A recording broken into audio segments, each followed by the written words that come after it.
Il est temps de suivre les actualités vous préparées par la rédaction en début. 9 morts et plusieurs blessés, tel est le bilan d'un affrontement entre le Wazalendo dans la nuit du lundi 3 au mardi 4 mars 2025 dans la ville de Butembo. Les détails avec nos confrères depuis Butembo. Suivez. La nuit était longue aux habitants du quartier Malende et Busundulo, à commune Kimemi dans la ville de Butembo, au nord Kivu. Des tirs d'armes à feu ont retenti, opposant deux factions Maïmaï. Le bilan provisoire fait état de 9 morts et plusieurs blessés, selon la société civile de la dite commune. Parmi ces victimes, 8 corps ont été enterrés par les autorités municipales, tandis que le 9e a été soustrait, selon les sources sécuritaires. Au petit matin, les habitants commencent à quitter leur cachette après une nuit agitée. Derrière cette foule, 4 corps gisent encore au sol, aux côtés et centre de santé qui a accueilli les blessés. De l'affrontement est presque désert. Les lits sont vides, les malades ayant fui à cause de la panique. Les habitants de cette contrée décrivent l'environnement chaotique qui a marqué la soirée. Tulisikiaka masasi jana mchana zikaisha mpaka 16h tukalala tena zikaanja usiku, tukasikia hoga ya mingi sana.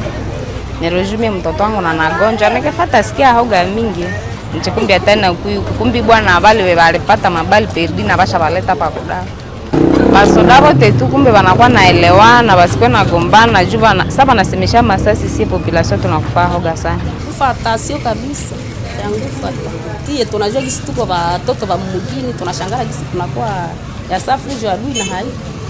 Assa Paluku Mamba, point focal de la réserve armée pour la défense RAD à sigle, se désole de cet acte ridicule entre Congolais. Il appelle tous les Wazalendo à rejoindre l'armée loyaliste en front, plutôt que de semer terreur et désolation au sein de la population. De toutes les façons, la meilleure solution est de dégarnir toutes ces positions qui sont autour de la ville de Butembo, qui sont à Tabora, les gens qui sont à Mabina et ceux qui sont à Mzambaï. Ce sont les gens de quitter la ville parce que ce n'est pas du tout bon. Aucune révolution est possible dans la ville. Sérieusement, tous ceux qui sont là, ceux qui se dérangent la population ne sont pas des Wazalendo. La première des choses est de maîtriser mieux ce qu'on appelle Mouzalendo. Un Mouzalendo, c'est un patriote. Un patriote qui défend sa patrie. Un Mouzalendo, c'est quelqu'un qui connaît son devoir, le devoir des citoyens. Le devoir des citoyens est de défendre l'intégrité territoriale, mais aussi protéger les intérêts de la République démocratique du Congo. Mais aussi servir le peuple congolais et savoir que c'est le peuple congolais la première chance de cette nation. Le maire de Butembo rassure que toutes les dispositions ont été arrêtées pour établir l'autorité de l'État dans la zone. C'est ainsi que nous disons à la population de se calmer puisque la situation est redevenue calme. Les militaires ont pris la place de ceux-là qui se battaient pour pacifier cette partie de la ville. Les activités ont tourné au ralenti dans cette partie de la ville de Butembo. Les écoles n'ont pas fonctionné et les habitants restent sur les qui-vive. Dans l'angle sécuritaire et dans le contexte de la guerre, le président de la République démocratique du Congo, Félix Antoine Tshisekedi Tshilombo, a relancé la patrouille financière de l'inspection générale des finances dans la capitale du pays. Suivez les détails dans ce reportage. Dans un contexte économique d'urgence nécessitant l'apport de toutes les synergies possibles, il était impérieux d'optimiser les recettes publiques devenues plus pressantes que jamais. Les mandataires publics responsables de la gestion des finances publiques ont été invités à se préparer en vue d'accueillir les équipes de l'inspection générale des finances en mission par rapport à son programme d'action exercice 2025. Représenté à son plus haut niveau à cette séance de travail, l'IGF a reçu les instructions de privilégier les missions d'encadrement et de surveillance en vue de contribuer efficacement à l'amélioration de la mobilisation des recettes et promouvoir l'implémentation de la bonne gouvernance dans les entreprises du portefeuille, les établissements publics, les provinces et les entités territoriales décentralisées.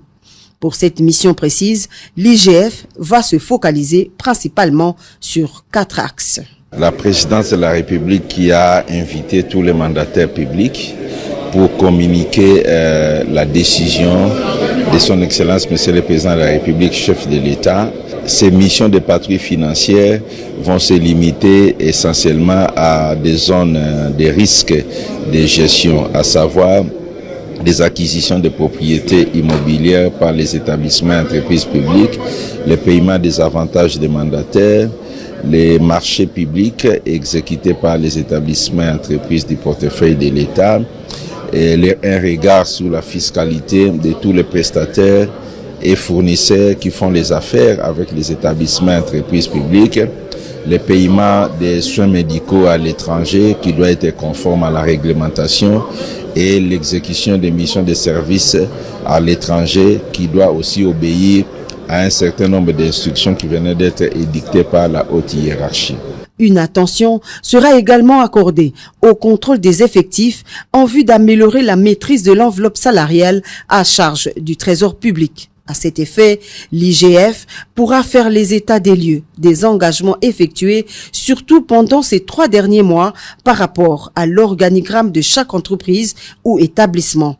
Le directeur de cabinet du chef de l'État, Anthony Kinzo Kamole, a invité toutes les parties prenantes au professionnalisme et à la responsabilité pour l'atteinte des objectifs envisagés dans le cadre des missions de l'IGF, notamment la bonne gouvernance et l'amélioration dans la mobilisation des recettes. Dans l'angle de la recherche de la paix et résolution des conflits, lors de sa visite officielle pour des raisons diplomatiques en Israël, le président de l'Assemblée nationale, Vital Kamerhe, a d'abord donné un message de compassion et de condoléances à la population de l'Est et surtout aux familles éprouvées par les agressions. Le détail dans ces reportages. Le président de l'Assemblée nationale de la République démocratique du Congo a effectué une visite de travail de haut niveau à Jérusalem, en Israël, dans le cadre du marathon diplomatique qu'il a amorcé depuis plusieurs mois sous l'impulsion du président de la République, Félix Antoine Tshisekedi Tshilombo. Accompagné des députés et diplomates congolais, le professeur Vital Kamerhe a été reçu en Terre Sainte le dimanche 2 mars 2025 par son homologue israélien, l'honorable Amir Ohana. À cette occasion, le président Vital Kamerhe a exprimé compassion et solidarité au peuple israélien face aux événements tragiques qui l'ont endeuillé le 7 octobre 2023. Tout en condamnant cette violence indescriptible, le speaker de la Chambre basse du Parlement congolais a rappelé que le peuple congolais subit depuis 3 décennies une guerre injuste et particulièrement meurtrière. Le président Vital Kamerhe a précisé que les populations de l'Ituri, du nord et du sud Kivu, qui meurent par milliers et endurent d'atroces souffrances, méritent également les soutiens et l'attention du monde entier. Pour lui, la voix de la RDC devrait être portée non seulement par ses institutions, mais aussi par les pays amis, en particulier ceux qui, tout comme elle, connaissent la guerre et en mesurent les coûts humains, sociaux et économiques à l'image de l'Israël. Allusion a été faite à la violation de l'intégrité territoriale de la République démocratique du Congo par le Rwanda et ses supplétifs du M23 en cours dans la partie est du pays. Le message que je voudrais adresser au peuple israélien et aux autorités israéliennes, c'est de dire qu'en ce moment, nous nous retrouvons dans une situation similaire sur le plan de la sécurité. Nous connaissons la guerre à l'est de la République démocratique du Congo, où nous avons des groupes terroristes, ADF Nalu, mais malheureusement, où nous connaissons aussi l'agression de la part de notre voisin du Rwanda. Notre détermination et la détermination du président de la République démocratique du Congo, Félix Antoine Tshisekedi Tshilombo, a toujours été la paix, la construction de la paix pour l'ensemble de la région des Grands Lacs, pour qu'ensemble nous puissions œuvrer pour le développement de tous nos pays, y compris ceux qui nous ont agressés aujourd'hui. C'est l'occasion de dire toute notre compassion à nos populations de l'Est et toutes nos condoléances aux familles éprouvées. Beaucoup se sont posé la question de savoir pourquoi je ne l'avais pas encore fait. Et je savais que j'étais invité ici à Jérusalem je pense que c'est la Terre Sainte, et que mon message, ma prière pour que la paix revienne dans notre pays, pour que nos populations de l'Est, étant moi-même concernées au premier plan, que nos populations retrouvent la paix, et nous disons à nos populations de l'Est que nous sommes ensemble, nous ne ménagerons aucun effort pour accompagner le président de la République, et son Excellence Félix Antoine Tshisekedi Tshilombo, pour ramener rapidement la paix dans cette partie de la République démocratique. Nous voulons d'abord que les Rwandais comprennent que nous devons construire la paix ensemble et que tout ce qui touche à notre sécurité commune soit l'objet de discussions, de concertations et de mise en commun des efforts de tous les pays de la région. Réceptive à ces messages, la partie israélienne a exprimé sa volonté de s'engager aux côtés de la République démocratique du Congo dans les efforts visant à préserver son intégrité territoriale et à restaurer une paix durable dans la région des Grands Lacs. Le professeur Vital Kamerhe a salué la création au sein du Parlement israélien d'un groupe d'amitié RDC-Israël, le deuxième sur le continent après l'Éthiopie, dirigé par l'honorable Tchega Melakou du Likoud.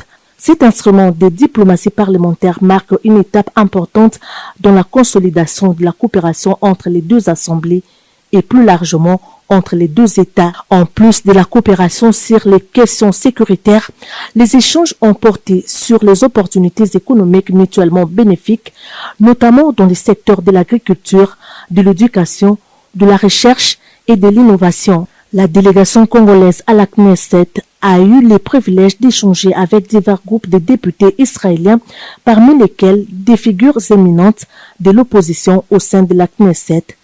L'honorable Vital Kamerhe a salué la cohésion spontanée des élus du peuple d'Israël sur la question de la sécurité en dépit des appartenances politiques divergentes. La visite qui se poursuit jusqu'au 5 mars 2025 a aussi conduit la délégation congolaise au ministère des Affaires étrangères où, ensemble avec la vice-ministre israélienne des Affaires étrangères, Sharon Haskel, l'honorable Vital Kamerhe a souligné l'impératif d'augmenter les capacités dissuasives de l'armée congolaise à la fois pour prévenir les conflits et pour lui doter des moyens de répondre de façon autonome à toute éventualité qui menacerait sa sécurité et l'intégrité de son territoire.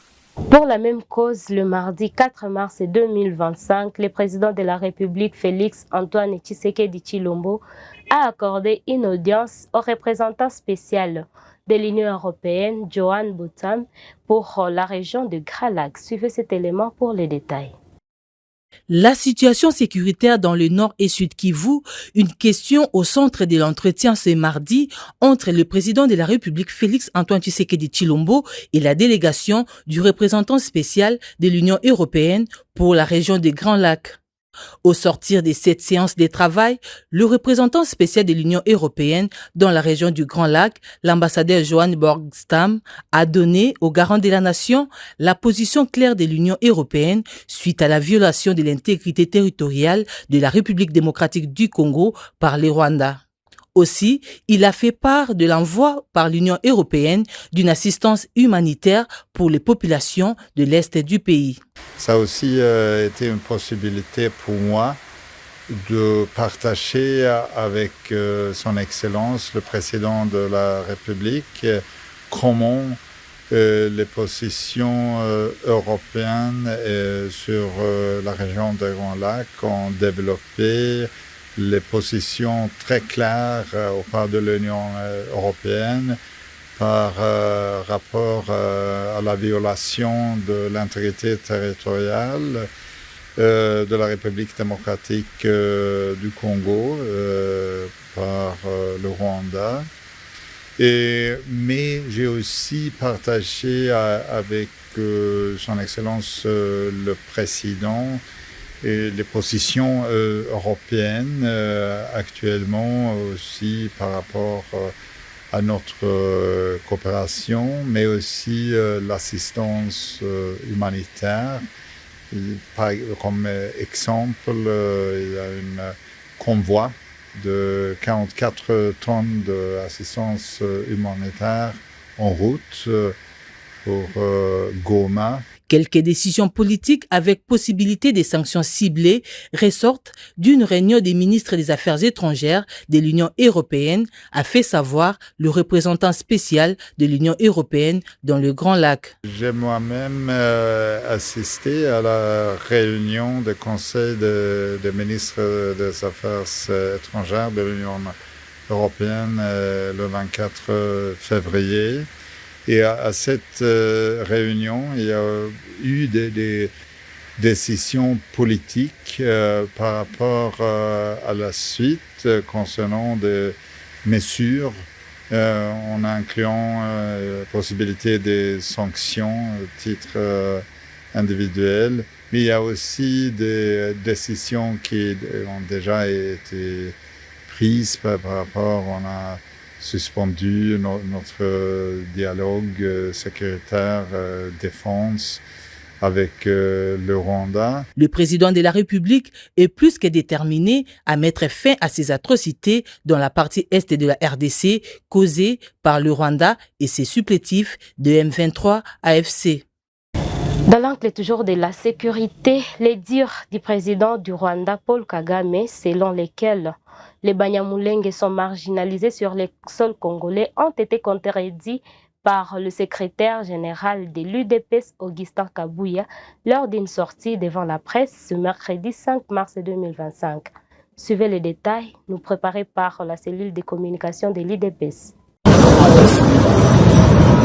C'est une visite des élus issus de la communauté Banyamulenge auprès du chef du parti au pouvoir qui met à découvert tout le mensonge du président rwandais Paul Kagame à la base d'un plan visant à exproprier une partie de la RDC sous prétexte fallacieux de chercher à protéger la communauté Banyamulenge.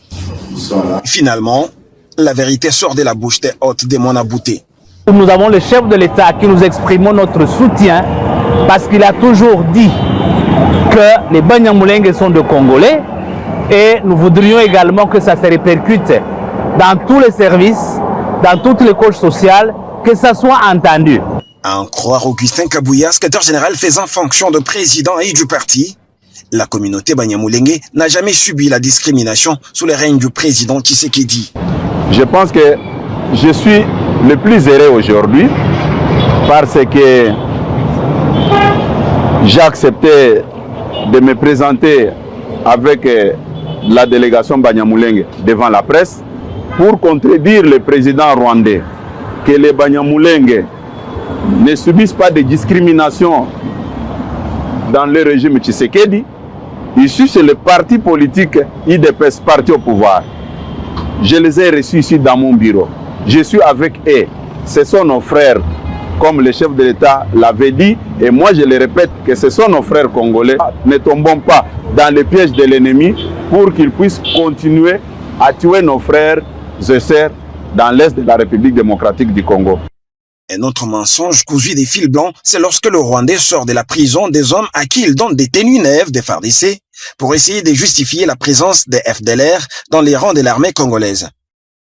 Une fois de plus, pour cet autre faux prétexte, il est cloué au pilori par le chef du parti au pouvoir en RDC. Augustin Kabouya ne sait pas comprendre qu'un militaire au front soit présenté gardant sa tenue et ses chaussures toutes neuves. Lui avait présenté des faux FDLR, des prisonniers retirés pour montrer à la face du monde parce que j'avais dit, depuis qu'il occupe Goma et Bukavu, il n'a pas présenté d'FDLR.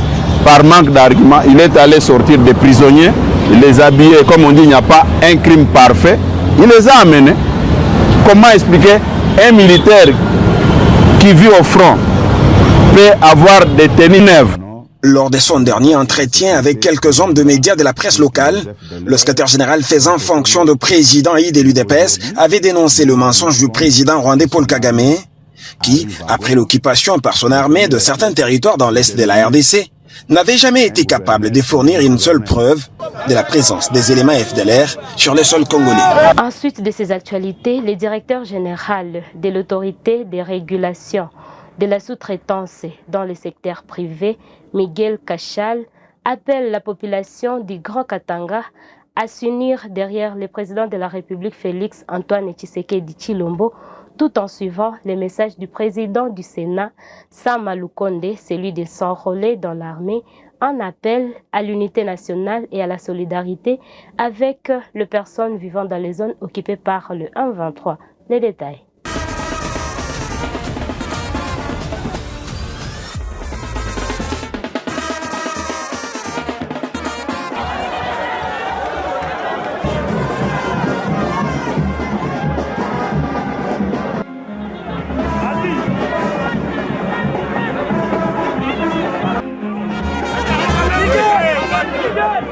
Nous sommes ici à Sakanya, dans l'espace Grand Katanga, dans la suite du président du Sénat, l'honorable sénateur Sama Lukonde, pour pouvoir sensibiliser pour la population, parler de l'unité, parce que aujourd'hui nous sommes agressés, non pas par le M23 qui ne sont que des étiquettes, mais en réalité c'est le Rwanda qui agresse la RDC, notre pays.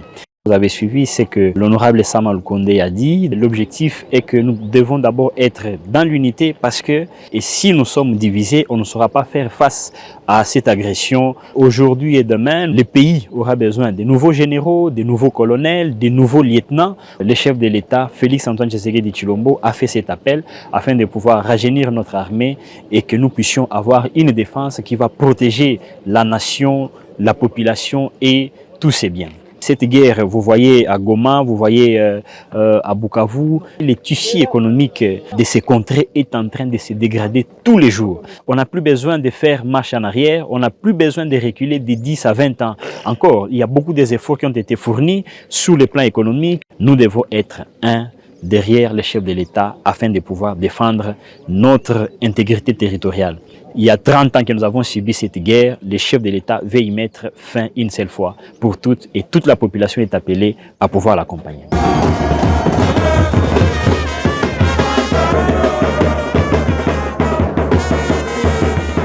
Rendons-nous dans la ville-province de Kinshasa où le général de l'armée numérique congolaise Patrick Mouyaya, lors de son briefing du 4 mars 2025 dans cette même ville, a déclaré qu'il est hors de question de laisser les agissements des terroristes rwandais et de leur pantin M23 détruire l'avenir de notre pays.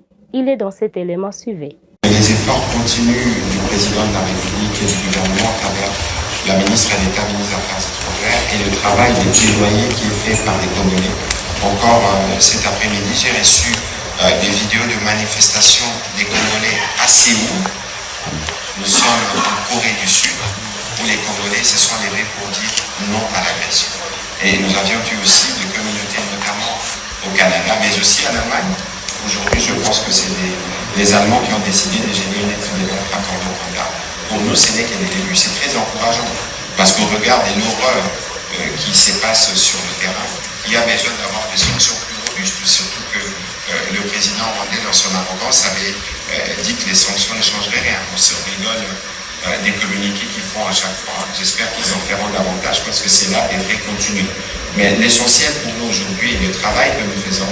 Même si nous sommes engagés dans les médiations au niveau sous-régional, nous pensons que les sanctions sont utiles au regard de la barbarie, au regard de tous ces crimes de guerre. Parce que lorsque vous attaquez aux écoles, aux infrastructures hospitalières, c'est constitutif des crimes de guerre.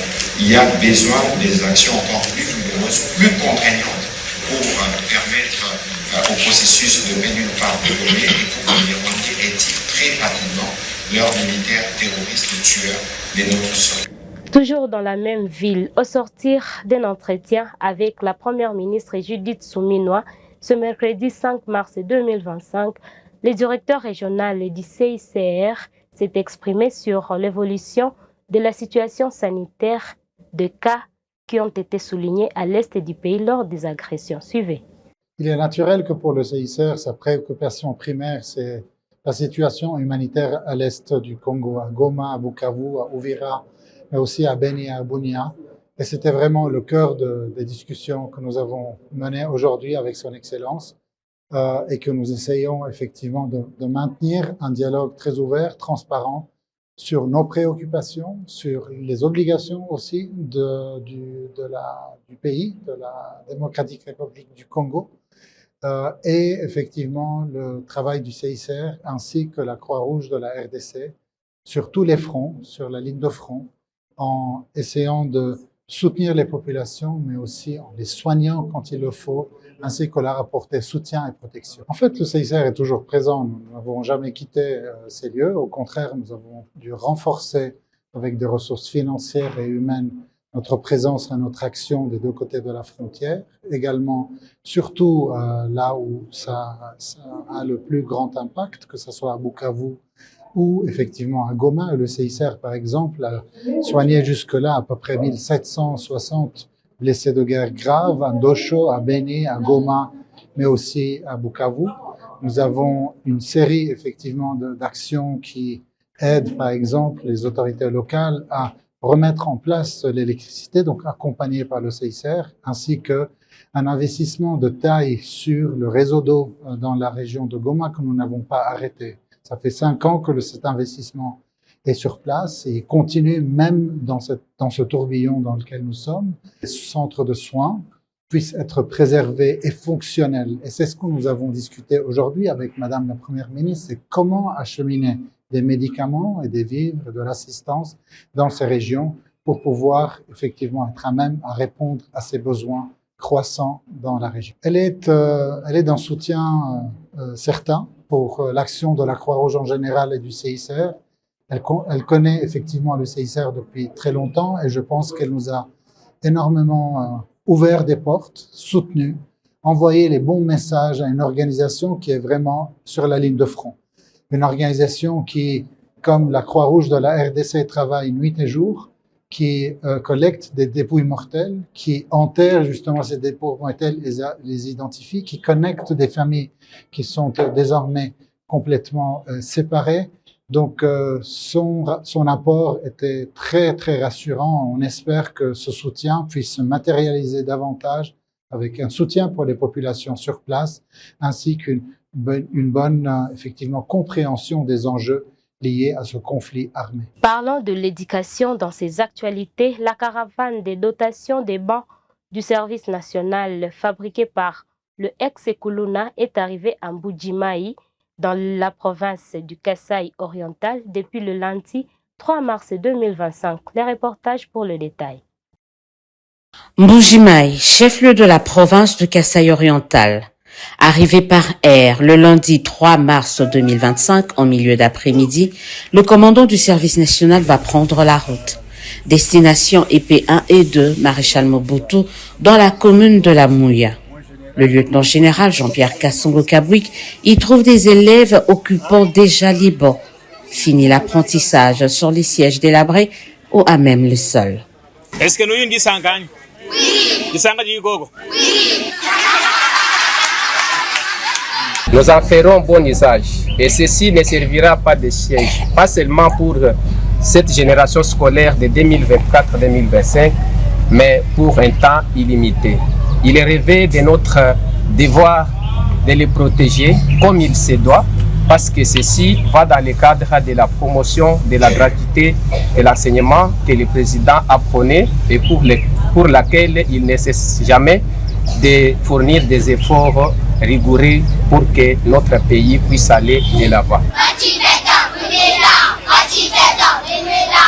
Et c'est par cet élément parlant de l'éducation que nous clôturons notre édition de ce soir. Merci pour votre fidélité.